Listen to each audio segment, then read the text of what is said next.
What's going on, everybody? Good Wednesday afternoon. No, I am not really doing much better, but I am pushing through here.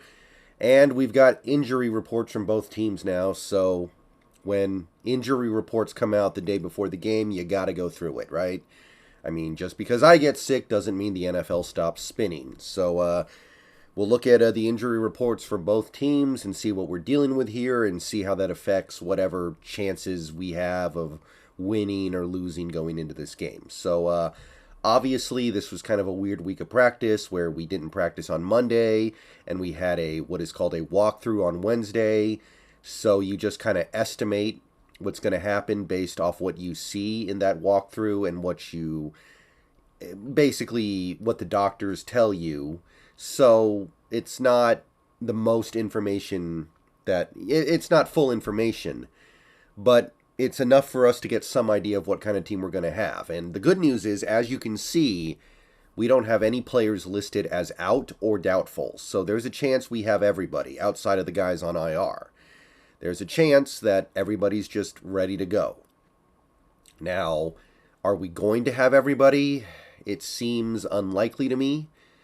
And the reason why I say that is because if you take a look at the DNP lists, you can see a couple of these guys either did not practice or were not estimated to be able to practice in any game.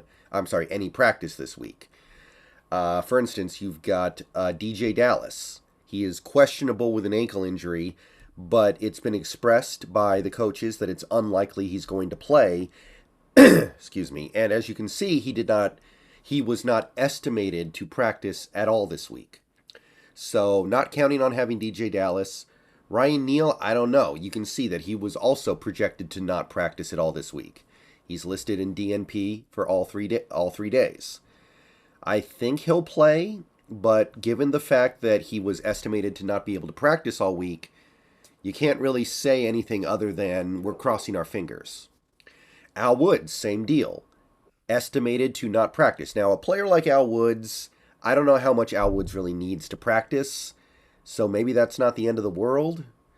But I don't know, right? Like whatever he has, it was bad enough to take him out of that Panthers game, and he didn't get to go back in.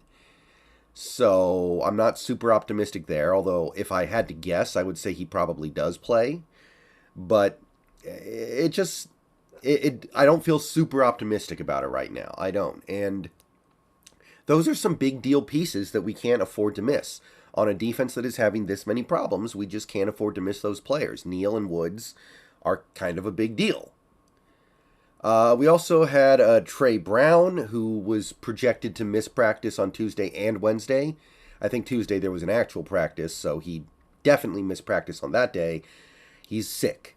And given the fact that he didn't play in the previous game, despite being healthy, supposedly, I think there's a pretty good chance he misses this game just because we don't feel like we need him. Now, I would argue that we kind of do need him because Michael Jackson is regressing a little bit, but we feel like we can ride things out with Michael Jackson for the moment, so there's no need to put Trey Brown out there if he's sick. But technically he is listed as questionable. We also have Joey Blunt listed as questionable. He got in a little bit of estimated practice this week, but didn't actually practice on Tuesday. I don't know what's going on there, but obviously that one's not a huge deal. We can live with that.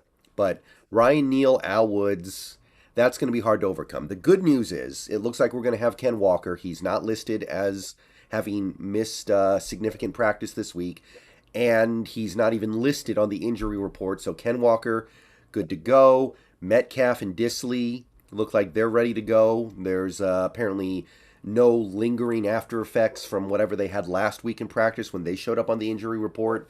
Shelby Harris looks like he's good to go. He's over whatever it was that he had.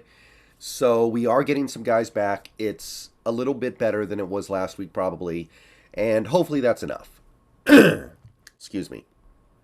As for the 49ers side of things, they've got a pretty long list of problems. And obviously the headliner would be their star receiver and their situation at quarterback, but that's not all of it. So let's just go through the list here. Jimmy Garoppolo, we know he's out for the rest of the year. They haven't put him on IR yet, I guess, because there's some tiny chance he makes it back for the playoffs, but to me, it's just kind of silly, right? Like, if Jimmy Garoppolo makes it back for, like, the NFC title game and the Niners are playing in it, then obviously Brock Purdy or whoever is the quarterback is doing something right. You're not going to pull them at that point for Garoppolo, who's missed 2 months. So I don't know what's going on there, but he's out. You've got some lesser-known defensive players as well, guys who don't play a ton, but they do play. Kevin Givens, Tavarius Moore, Hassan Ridgeway.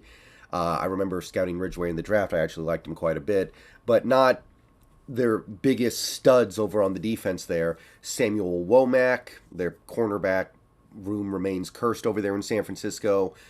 Those are not the big draws when you're taking a look at this injury report. The big draw is, of course, what's going on with Debo. And we've known he was going to be out for this game for a while because the injury was going to sideline him for like 3 weeks.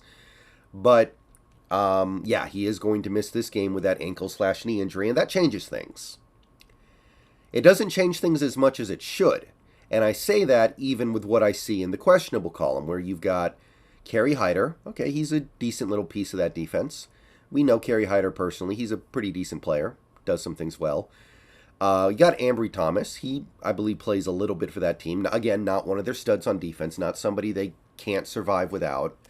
But Brock Purdy is questionable and was projected to be limited in practice on Wednesday and Tuesday. And I don't believe that... I'm sorry. Also limited on Monday. So I don't know what's going on with Brock Purdy. Shanahan has been relatively non-committal.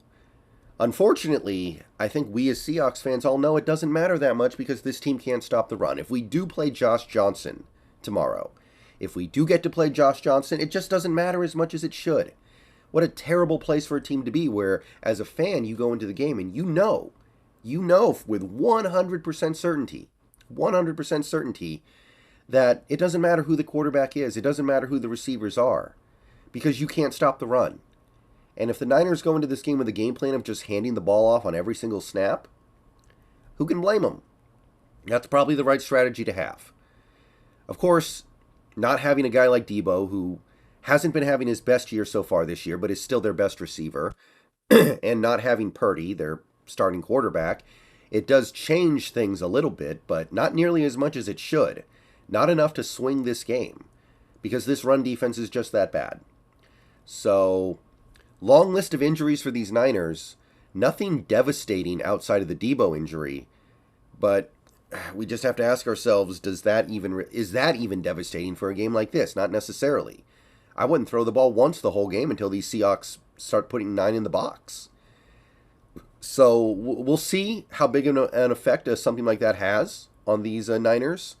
But that's the injury report coming into this one. They're missing a lot of their depth on defense, but not missing any of their big-time studs on defense. They've still got Bosa. They've still got Armstead.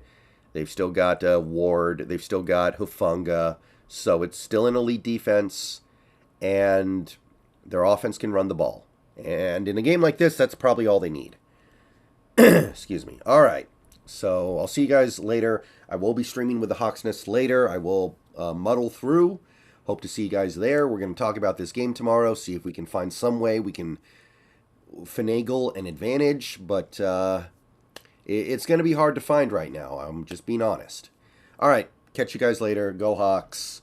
And if I don't see you on YouTube tonight, hopefully I see you on Twitch after. Peace out.